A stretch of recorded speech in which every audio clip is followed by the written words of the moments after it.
This is TWiT.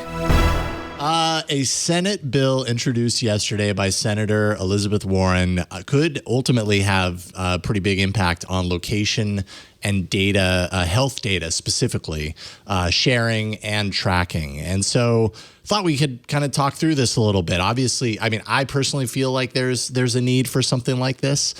So I'm happy to see it.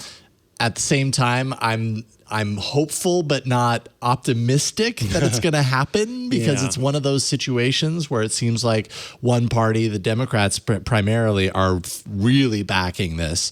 And then it seems like the Republicans aren't being very vocal about their support, if they do support it at all. So who knows how far this is going to go. But I think personally, I feel like legislation, something along these lines needs to exist. It's called the Health and Location Data Protection Act. And it calls out specifically the tracking of location data in apps. So think like weather apps, prayer apps, that sort of stuff. And then the sale of that data after the fact to data brokers or by data brokers. And that's just one example of the kind of behavior that's in its crosshairs. What it's not targeting specifically is tracking of location. It's more tracking of location, tracking of health data, and then sharing that out and then selling that out, right? What happens to that data after the fact? It's fine for these weather apps, obviously, to gather your location. They need to. But to actually go out and sell that to someone else afterwards is a problem. And I will say, it happens so much. Yes. In fact, data brokers go to, I was just hearing developers talking about this. Data brokers love to track down different developers who make weather apps and specifically offer them money to get that data, because a person who's using a weather app is going to have their location shared almost always so that they can get the, it's about to rain or today there's going to be a thunderstorm or what have you. So it's really bad. Totally. That spells it out perfectly right there. Quote from the report or from the bill: data capable of determining the past or present physical location of an individual or an individual's device. So that information is incredibly valuable in this data economy that we live in, right? And this very kind of like uncontrolled, unregulated at this point so far data economy. Very minimal limitations. It's a pretty sweeping proposal as a result. The Federal Trade Commission, state attorneys general, and even citizens who would be harmed by that kind of a data sell could then sue the brokers behind the violation if this were to pass. The FTC would also receive $1 billion over the next 10 years to enforce the law. But there are a few exceptions: activities compliant under HIPAA, as well as First Amendment speech. So that would be the exceptions. But really, what you said was exactly it, right? Like all of these apps that, whether we realize it or not, we're using it for a very specific purpose, either to track our health and our activity or our location or whatever, and don't really think about the relationships and the negotiations and arrangements that happen behind the scenes to that data afterwards. And I mean, it's just pervasive. Like this has just been the mobile internet from day one. It's at some point that the data economy found high value in that kind of information, and it's just been going nuts. Now, why now? And it's pretty obvious to see why now. It comes on the heels of a number of reports related to the upcoming and sadly the expected overturn of Roe v. Wade in the Supreme Court. Specifically, just to name one situation here, location data firms like Placer, I think it's Placer, is it Placer? Placer.ai, they were shown to be creating heat maps of the homes of visitors to abortion clinics. That's just one example.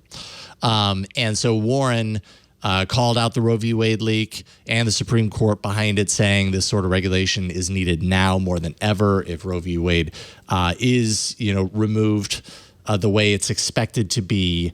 And data sharing like this is happening behind the scenes. Data brokers, you can imagine who's interested in buying that data and what kind of damage could ultimately be done. The consequences are pretty high. So this, like I already said, though, this is not a prohibition on the tracking of the location itself. It's really what happens to that data afterwards. Because when I was reading this at first, I was like, so wait a minute. everything that we do. Like, what is the app that I use the most? It's like my navigation app, and there's data that's collected there. But also think about like what is Google doing with that information? Like, I guess I don't know 100%. When I use navigation in my Maps app, that's data that Google has. That's like intensely granular data that Google has. What does Google then do with that data, that information? Is it selling it out? I don't actually know the answer to that. I'd like to assume that they aren't, but that's the point, right? A lot of this stuff happens behind the scenes. We don't really know. We don't know what the consequences of that is. It's curious to me why they're going this way with it instead of having the FCC do it, because the FCC already did, I can't remember what the ruling was exactly, but let me see. FCC health apps. Not too long ago, there was something remember that changed. That? Yes. This was like 2020, maybe? Yeah. So I think it was about protection of data. They had to, protect personal data. They had to have certain protections in place, and if they didn't, then it would make it so that they would have to owe a lot of money. I remember all of that. And so if they can do that, all of the stories are just showing the more recent ones, and I'm trying to go back farther. If they could watch Scooter X will have it in the chat in like 2 seconds. But if the FCC can do that, then one would think that this would be a great place for the FCC to work, where you don't have to necessarily worry about making it through the legislature and all that kind of stuff, because the FCC's that's the whole point of that body, is to make sure that the way that we communicate and like all of the communication stuff happens how it's supposed to. I can't find it now, but I remember reading about it. Yes. Yeah. I recall what you're talking about. This was a couple of years ago. God, I can't even remember what it was on the heels of specifically, but it was in reaction to something very specific. So my apologies that I don't have that in my notes. No, this was about this was about Congress making this, and I'm the one who brought that up. So that that's on me. But anyway, my point is, I kind of wish that it had gone through this method, because perhaps then we wouldn't have this like, will it work, won't it work? Because as far as I'm concerned, this is good entirely. This is literally, in California, we have this protection. If we visit a website with a California IP, somewhere on the page where there's data exchange, there's a link that says, do not sell my personal information, because California has laws protecting us in that instance. And so that is like, it's already got precedence, first of all. And second of all, this is just very clearly the right thing to do, because a company that is, you've got the argument for Google or Apple or one of these companies, having that granular data makes it so that those services work better. Fine. Use my information in the sort of sandbox of who I am and what I'm trying to do to make that happen. But to actually take all of the stuff that you have about me and sell it to someone, that's a whole different thing that there's no reason that any company should be doing that. And if your company exists and survives and thrives solely on that income, then I don't care if you go away. I'm sorry, but I don't. I think that you should go away. I think that company should not exist, because that is information that in so many cases someone doesn't realize that they are losing to a third party. You know what I mean? Absolutely. And obviously, if you're watching the video version, I'm a white dude. Like, I have less to sacrifice in a position of in this situation where this data is happening and being shared and sold behind the scenes. There are a lot of examples of how that data sharing behind the scenes allows people with a serious agenda, again, against people who are not white, right, to track and to prevent them from doing a whole host of things. So, it's easy to fall into the category of, because you hear this a lot, I have nothing to hide. So I don't care. And, you know, there's a lot of reasons why that's faulty thinking, to my opinion. Yes, and I agree. But for me, as a white dude in the United States of America, like, I've got a heck of a lot of privilege. It's way easier for me to say that about myself than it is for a lot of other people. And so, you know, it's kind of imperative for, I feel like, for people to see beyond that and to say, hey, this might not, you know, have a direct impact to your life. You might not wake up one morning and be like, here's the specific consequence that I am facing because this happens.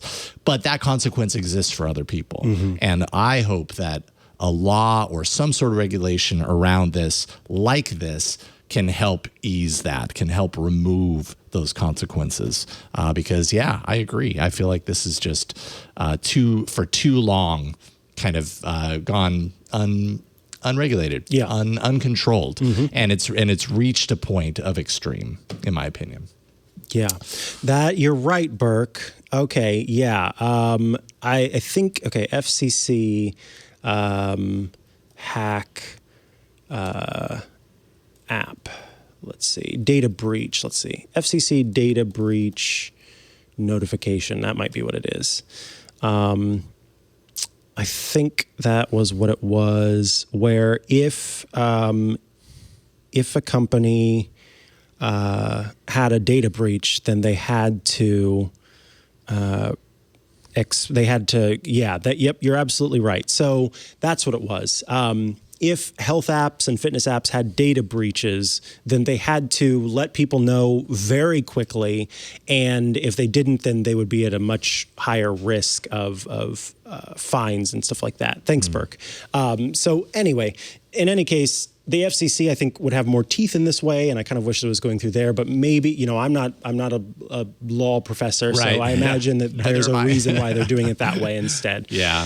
So that makes sense. But I am cheering this bill on for sure when it comes to banning the sale of this data. I think that's a good thing. Let's not let these companies just willy-nilly sell our data. And I mean, they're making money off of us in a way that we have no control over. Yeah. And it's just grody. Yeah, agreed. Very.